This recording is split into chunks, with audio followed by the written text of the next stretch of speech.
Hello, everyone. Welcome back to the Tag Podcast. Today, we're going to be talking about sexual health after 50, what's normal, what's not normal, and what you can do to improve your sex life if that's what you're looking for. And I've got the beautiful Diane Mueller with me today. Thank you so much for being here. Can you Thank you, Lynn. I'm so happy to be here and so grateful that you're open to talking about this because did you know there's been surveys on this? There's a few of them, and 70% of people, according to surveys, want to talk to their doctor or clinician about sex and about their libido, but don't. So I think Wow. it's such an important topic because people, it was at least what we see in surveys, are really looking for a safe, professional place to have this conversation. And a lot of people just don't know where to turn. That is so true. And it's still kind of taboo, and people are shy to talk about it, even though things are a little bit more open now than before. But still, we still have this stigma against that, that needs to stay in the bedroom and we just don't discuss those things. Even with a professional, I think a lot of people are worried about that. But Dr. Dan, tell us a little Exactly. bit about how you became a specialist in sexual health. Tell us a little bit about your background. Yeah, thank you. So I have two different doctorate degrees. One's in naturopathic medicine, one is in acupuncture and oriental medicine. And I'm a board certified sexologist and best-selling author. But really, before any of that and any of my study in this started happening, it just started with a pure interest. This was before medical school or anything. And it started with an interest when I was about 20 years old. And what was happening was I was experiencing kind of extreme vulvar pain. And I went to doctors, and every lab test was normal, which was great. Except then I was lying awake at night because that's usually when the pain would activate. And I'd lie awake night after night, being like, I can't sleep. Like, what is this pain? What is this happening here? And a roommate of mine at the time gave me a book. And this book was called Sex for One by Betty Dodson. And Mhm. so this book, like it sounds, is all about self-pleasure and masturbation. And like it was like very shocking to me to get a book like this. I'll just Uh-huh. name that. I was like raised in a way where it's like, we don't talk about these things. There was some level of shame I had around all this. But in this book, Betty talks about a lot of things. And one of the things she talks about is her clients experiencing withdrawal, refraction of pain disappearing essentially from self pleasure. Mhm. So one very desperate night, I tried it and my pain went away. And Wow. yeah, exactly. And tried it again the next night because the pain came back, pain went away again. And after several nights of doing this, the pain just went away and never came back. So that was the initial thing that like sparked my interest and really started me asking questions around like what is this whole thing around pleasure, and why are we not talking about it? And yes, it is about sex and intimacy and closeness with our partner, but what if it's also about healing?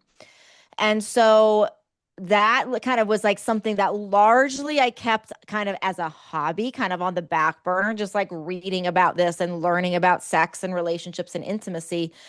If you asked me 10 years ago if I would be out here publicly speaking about it, I would have never said this. This was just kind of like my private, personal thing between me and Yeah. my partner.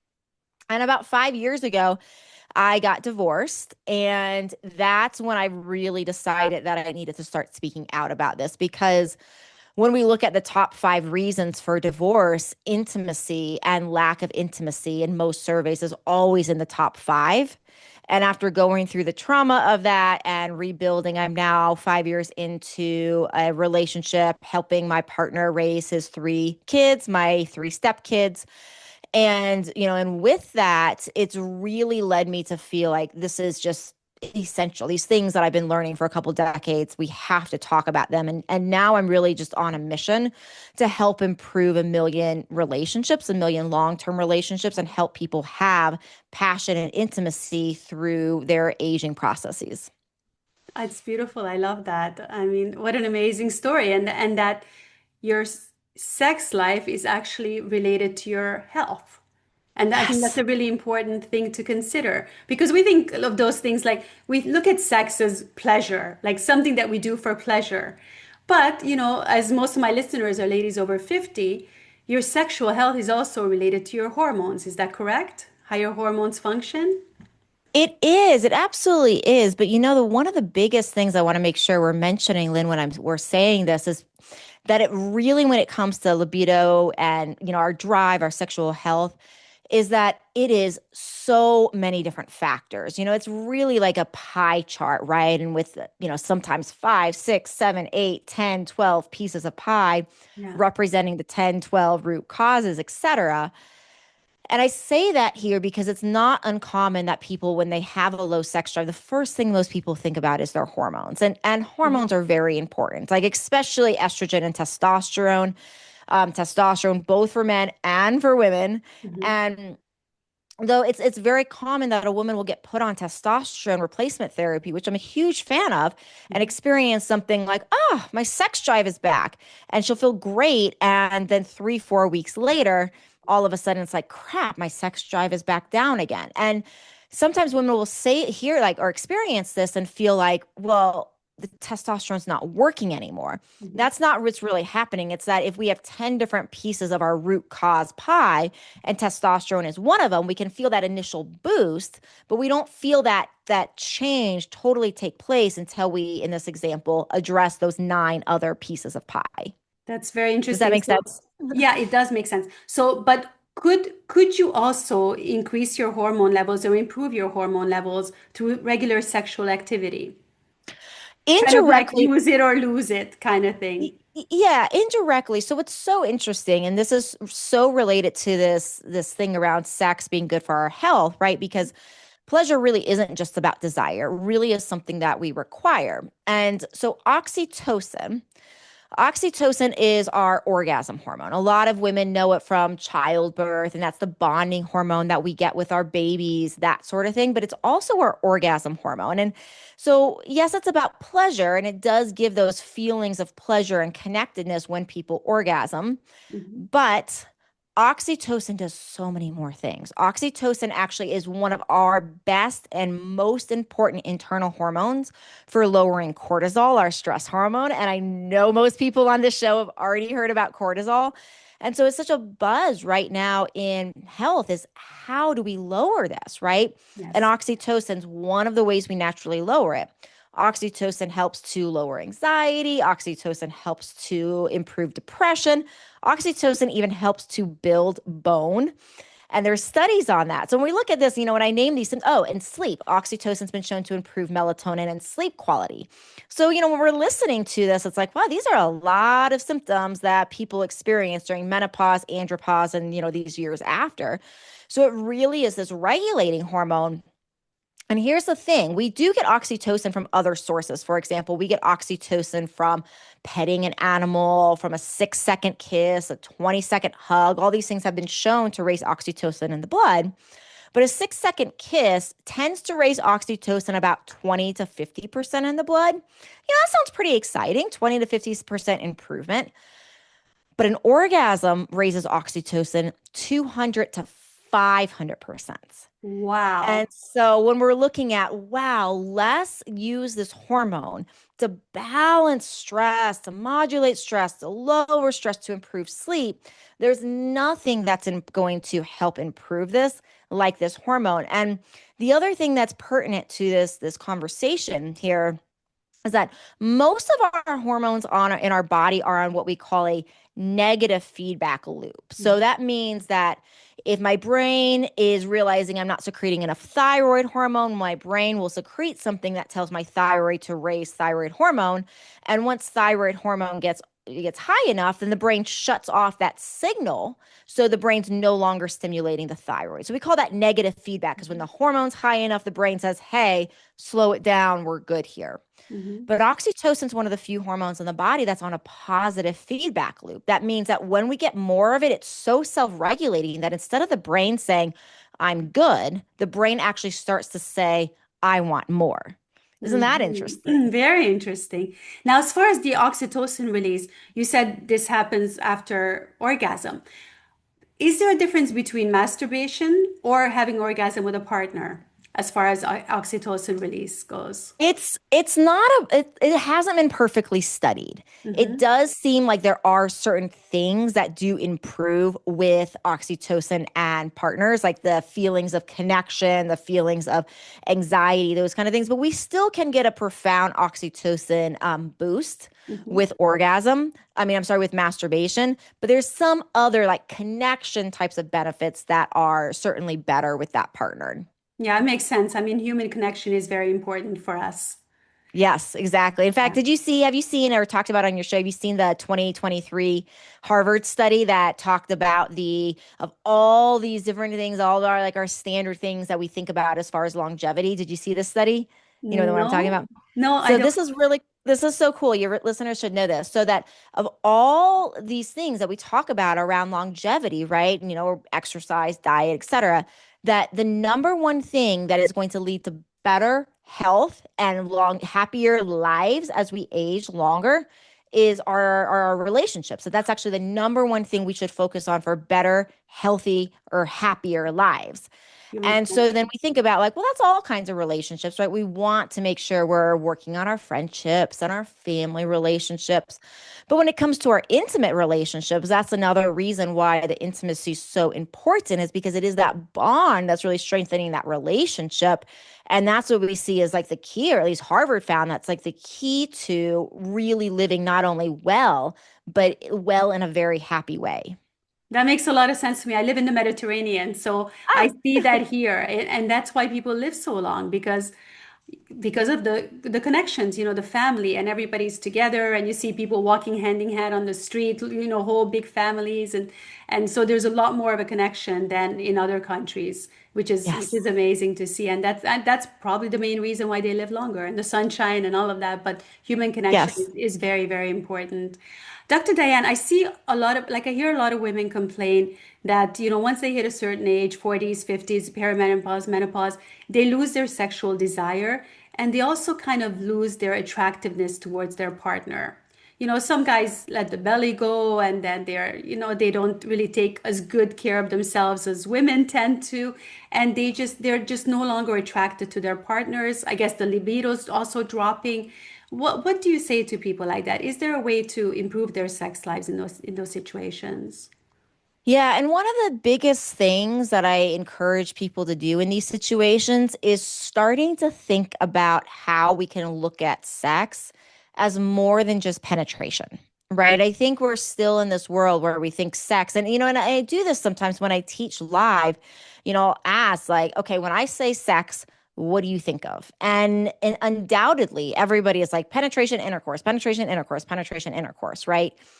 And so these are the words that come up when we think about sex, but we really want to broaden sex to think about all of sexual intimacy. Anything that is kind of like sexy, sensual. So, the way we're rubbing each other's backs when we're naked, the way that we are stroking each other's bodies, can be anything in that more sensual experience. And oftentimes we want to start with, kind of like an erotic repair period where we're not even thinking about sex as far as penetration. And we're really thinking about how can we just be lovingly with each other's bodies. Mhm. So that's one of the biggest things is like, can we just still be together? And in some of these situations where it's like, if things have gone so far and there really is a lack of attraction for, a partner, but like still deep love and people still are committed to staying together, this is sometimes where things like mutual masturbation can come in, where it's like, okay, we're going to do a sensual massage and we're going to lay here and close our eyes and just be together and be in this experience. So we want to broaden in many cases in these situations beyond just this sex has to look this way and say, in order to connect to my partner, in order to have, some level of intimacy with this person I still deeply care about and want to be with, how can I broaden what this means in a way that can fit into our new paradigm? That makes a lot of sense to me, definitely. And I also find that a lot of men struggle as well. And once they start experiencing erectile dysfunction after a certain age, and then that makes them pull back as well from intimacy because they feel shame. They don't feel like men anymore. They feel like they have failed their wives somehow. And I think men fail to realize that, again, it's not really penetration that women are looking for. It's more of a connection. And there are other ways to enjoy each other rather than just penetration, as you were saying. What do you say to men like that who are struggling with this, or the wives of men who are struggling with this kind of issue? It's such an important question. And, I've seen in my work, I've seen erectile dysfunction completely eliminate for men just in being educated about it in ways that I do in my work and in a few of the things I'll talk about here. Because it is a vicious cycle. It's like women often know the importance that men feel of being able to provide this for them. And so we get into a situation where, like, if there's erectile dysfunction, and then a woman will try to bring it up, usually to help, to fix it, to talk about it. And if it's done in many ways, it can bring a lot of shame to him and he can pull away further. And unfortunately, many times this is just swept under the rug and never talked about. So one of the first things for men to realize and their partners is that this is so common. Mhm. It's estimated that 60% of 60-year-olds have erectile dysfunction, right? That's more than half. Yeah. So it's like, men are just not talking to their friends and family members about this typically. So I like to normalize it, first of all. I like for men to know that I really like to take the word dysfunction out because I think the Yeah. dysfunction is problematic. Hmm. What's really happening here anytime we have ED is it's just an imbalance in the body. It's just all this is an imbalance in the body. For many men, it's actually the first sign of a cardiovascular issue. And many cardiologists tell me that the first time men will come in and actually find that they have a vascular or heart problem is when they start experiencing ED. So first thing is just take the taboo off, take the stigma off. All this means is it doesn't mean anything about you. It just means there's some sort of imbalance in your body. And unfortunately, it's manifesting in a way where it's impacting your penis. That's like the simple thing of it. Now, I think another really important thing to realize is only 18 to 30% of women can even orgasm by penetration alone. Most women, their preferred way of actually experiencing orgasm is through stimulation in other ways. And it's just not something that's talked about, but in surveys it comes out a lot. Yes. So another thing that can happen is, like, when men want to provide pleasure for their woman, is like realizing like it's a two-part thing. Work on these things. And if people go take my libido quiz, which they can find at libidoquiz.com, it will give some of the top reasons for stuff like this, as well as it'll give you a list of tests Hmm. to bring to your doctor to make sure you're getting the right test on workup, because oftentimes the tests aren't very thorough. So it'll help you self-advocate. So that's one step, is go to libidoquiz.com and take my free quiz.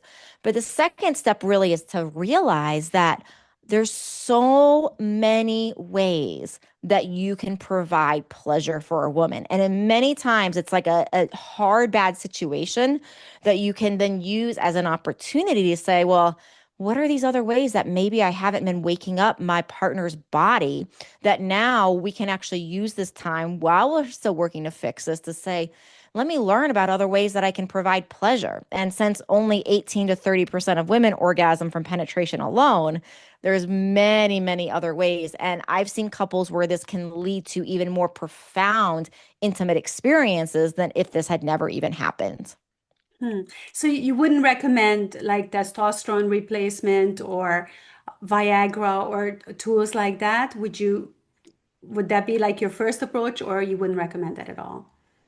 Well, it depends upon the labs. It's like, that's what I'm saying. The first step is to figure out, it's like we have a two-part thing, figure out the root, and then here's what you can do in the meantime. So Mm-hmm. when we're looking at the root cause, it's like, would I meant recommend testosterone replacement therapy across the board? Never. Mm-hmm. Never. But if somebody tests their labs and their testosterone's low and their free testosterone's low, then yes. And that's another reason to take, this quiz, is because if circulation's low, then sure, you could use Viagra in the meantime. But if it's a circulation issue and the Viagra is fixing it, you kind of want to figure out what's going on, because ED is oftentimes a sign of a true cardiovascular problem, And you're going to want to figure that out, what that is beyond even your sex life, just so you don't have a heart attack or a stroke, right? Of So we want to course. understand that imbalance. And then, there's other things like it for women's health, we talk about pelvic floor function a lot, right? So it's like women are always told, do your Kegels. And what's often not mentioned is pelvic floor imbalances. So there's 14 muscles that make up the pelvic floor, that kind of hammock-like grouping of muscles that sit under the bottom of our abdominal cavity and hold up our abdominal organs, and then insert into the genital areas. Mhm. Well, we know this as women, like, okay, keep this, this part of our body healthy, but problems here can actually also lead to erectile dysfunction. So yeah, exactly. Because if there's this constriction in these areas, if these tissues are not working correctly, there can be neurological signaling issues to the genitals, and there can even be circulation issues coming from that constriction of the muscles.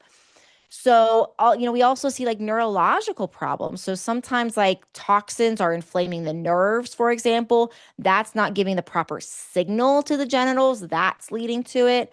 So that's one of the reasons, like, yeah, I'm a big fan of testosterone replacement therapy, but really it's about, hey, do the work to find the root causes. And then while you're doing that, because it can take some time to get a thorough workup, Yeah. here's, kind of like it's like a both and, where here's how you can also work in providing pleasure for your partner in these other ways, so that you're building that relationship and nourishing that relationship and expanding the different ways that you guys connect sexually while you're still looking for that root. Could it also be related to prostate issues? Sure. Yeah, Yeah. absolutely. What's so interesting about that too is there are now vibrators that in the United States are approved by our FDA, where you can use like federally tax-free dollars to buy them, that are shown to actually improve prostate health in men, like dramatically. So Hmm. there's studies. So there's things we can do even for that. It's been shown to lower like BPH and improve BPH. Mhm. So, but yes, prostate issues could certainly be, some of it as well. Mhm. Yeah, that's interesting because there's so many things to consider. And, guys are not very good at going to the doctor or asking for help. So I think a lot of things just get kind of swept under the carpet and not dealt with when it could easily Yeah, be although fixed. ED is a very big motivator, like usually that's I think why they end up in cardiologists with that versus something else, is because Yeah. ED tends to be a bigger motivator than other symptoms. Interesting. Just like for women, Yeah. vanity will Yes. will drive us to seek help rather than a health condition, for example. Like we would lose weight first to look better than to be healthier. It's always kind of like Yes. that, right? Um, Similar. Yep. yeah, absolutely. Dr. Diane, what would you think? Is it possible for couples to live in a happy relationship, happy marriage without sex? Because I'm seeing a lot more couples are actually, they're saying like something like 30-40% of couples are living in a sexless marriage now. Is this becoming the new normal? Here's the thing. When couples are interviewed and they're given analysis and surveys of their sex life as well as their happiness rating, the couples that rate their relationships as the happiest have sex on average about once a week.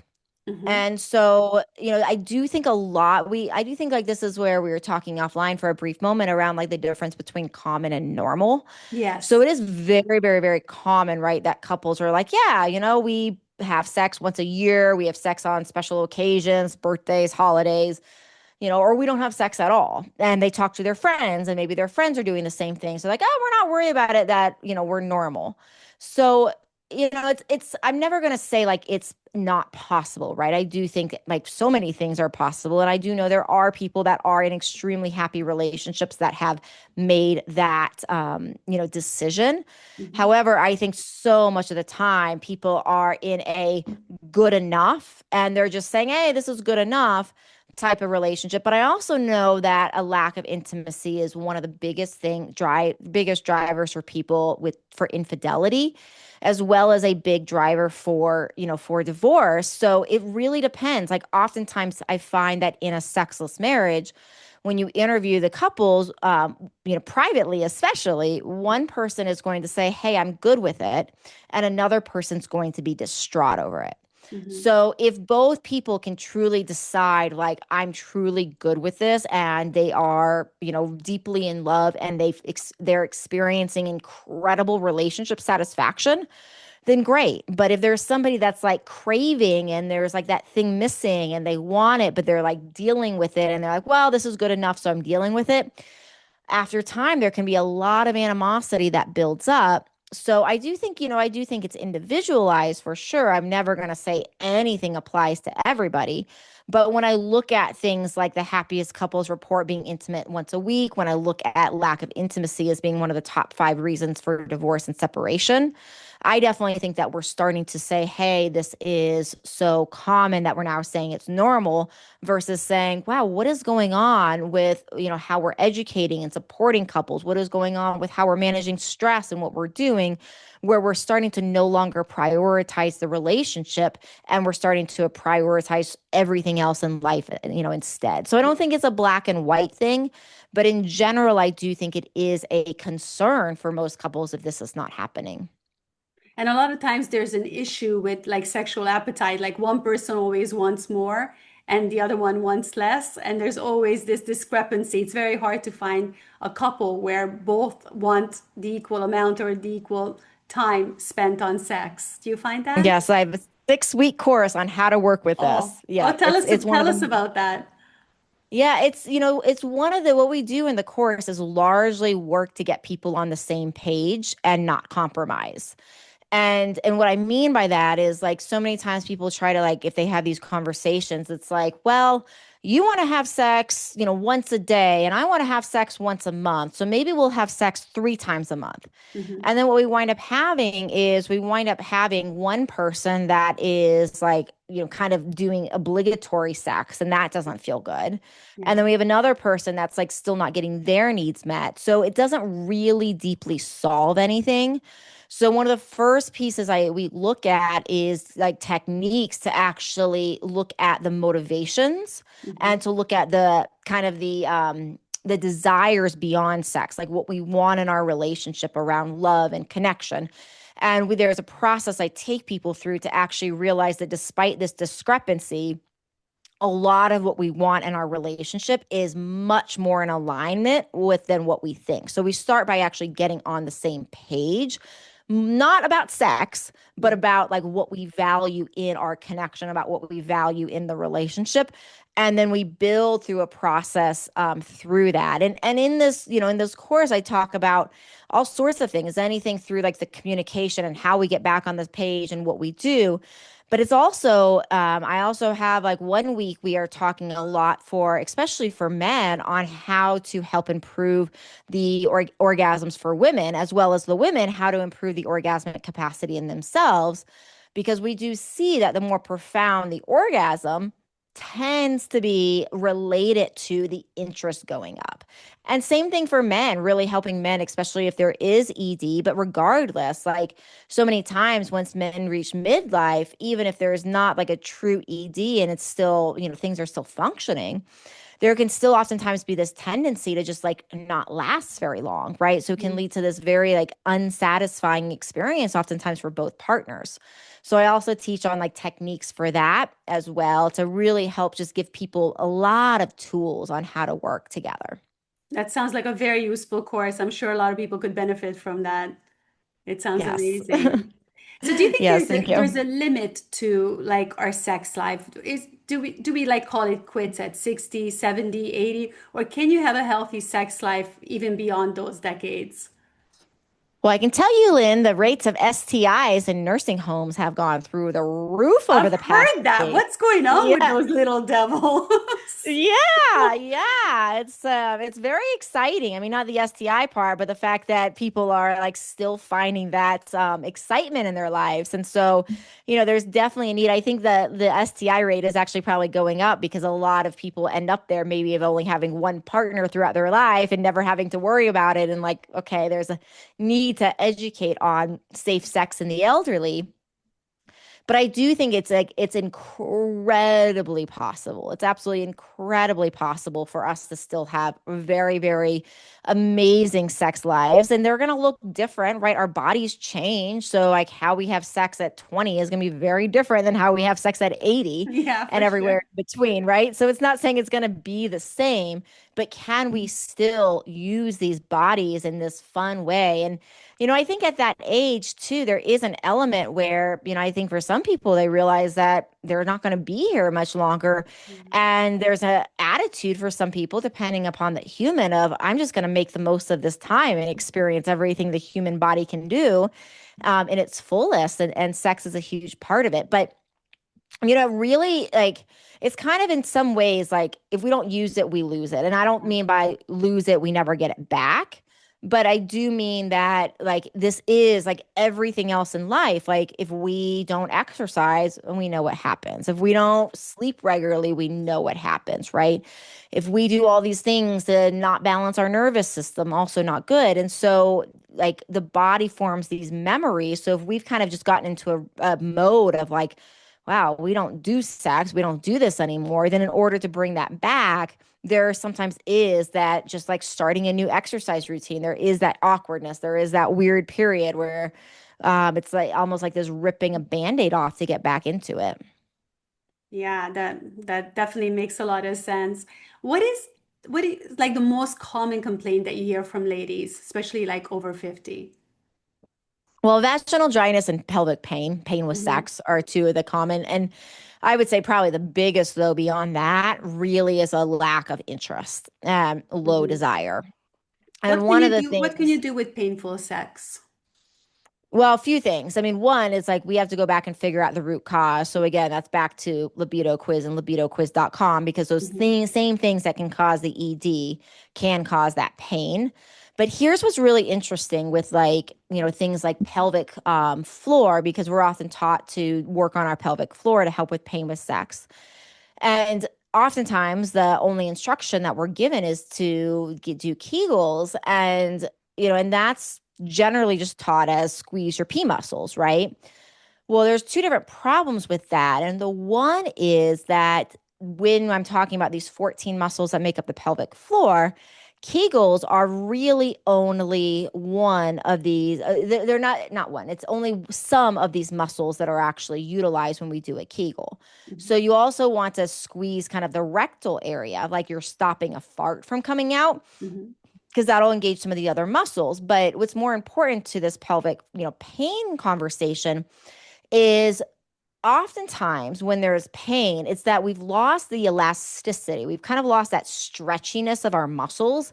And much of the time, it's almost like the vaginal canal, because of the tightness of the muscle, actually gets more narrow. Hmm. And so then when a vibrator, a penis, these kind of things are inserted or attempted to insert without that elasticity, without that stretchiness of the muscles and the ligaments, it's painful because there's like, well, there's no space for this to go. And so when we're constantly just focused on our tightening, our strengthening with the Kegels, that oftentimes is the wrong thing we need to be we focus on. It's not saying it's bad, but we're not spending enough time focused on the relaxation. Hmm. So that's a very big component of is actually like almost like breathing and relaxing your muscles. So in order to help women find this and actually feel this, like a good exercise, and this depends upon your level of pelvic pain. So if you're still able to do small insertions into the vagina, then you can lay on your back. You can put some nice lube on your fingers. Go get my free lube guide because there's a lot of lube out there that is very damaging to the vagina. You don't want Hmm. that crap. So get my lube guide, my free lube guide, so you can learn which lubes are safe Hmm. and which lubes are actually destroying the microbiome in the vagina, which could lead to pelvic pain. Yeah. But with some good lube, you insert 2 fingers intravaginally if you're able to without pain, and you feel along the vaginal wall. And if you're doing this while you're on your back, then you can windshield wiper your feet out. You can Mhm. point and flex your feet. And what you're doing when your fingers are inside of you, you're actually feeling the contraction and the relaxing of your muscles. Mhm. What this does is it allows the brain to start to associate, to be able to like find and locate those muscles.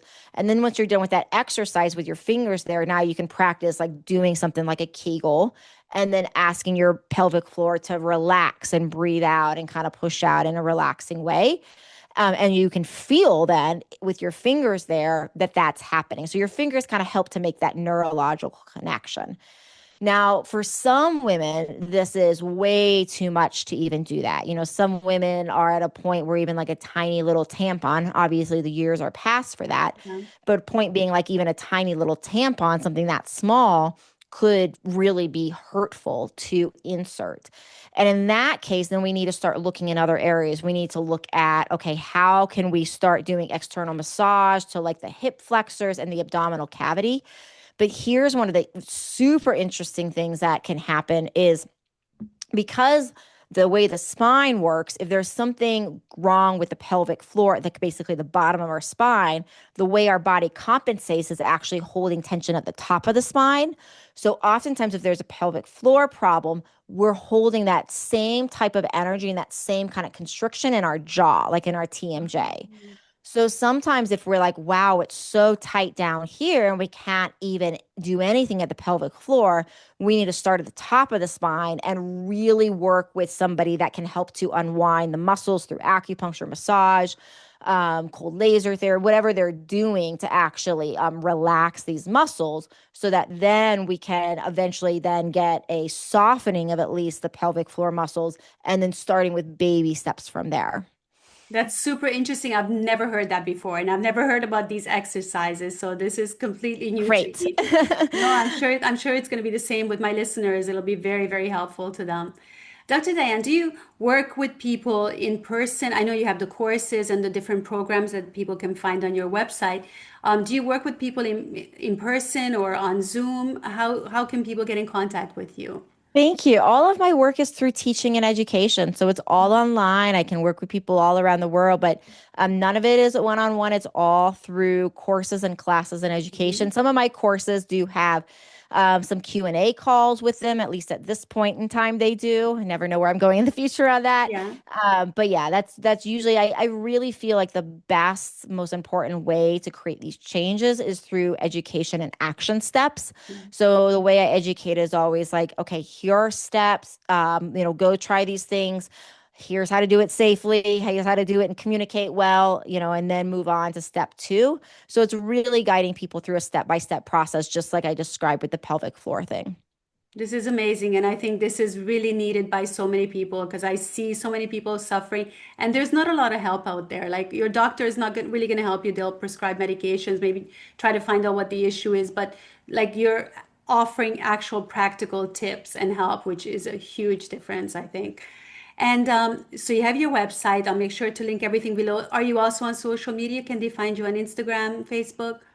You can find me on Instagram. I'm actually under my romance doc under Instagram. Oh, So okay. my So I was handle is my looking for you romance and I doc. couldn't find you under your Yeah. My Yeah, Romance Doc. we Okay, I'm switched gonna. over because we were getting tagged, even though everything I always do, I always like people to know like everything I always do is very professional. So you're not going to see any like naked pictures. It's not pornography. That's Oh, okay, forget judgment it. on I'm not that. even gonna check out the page.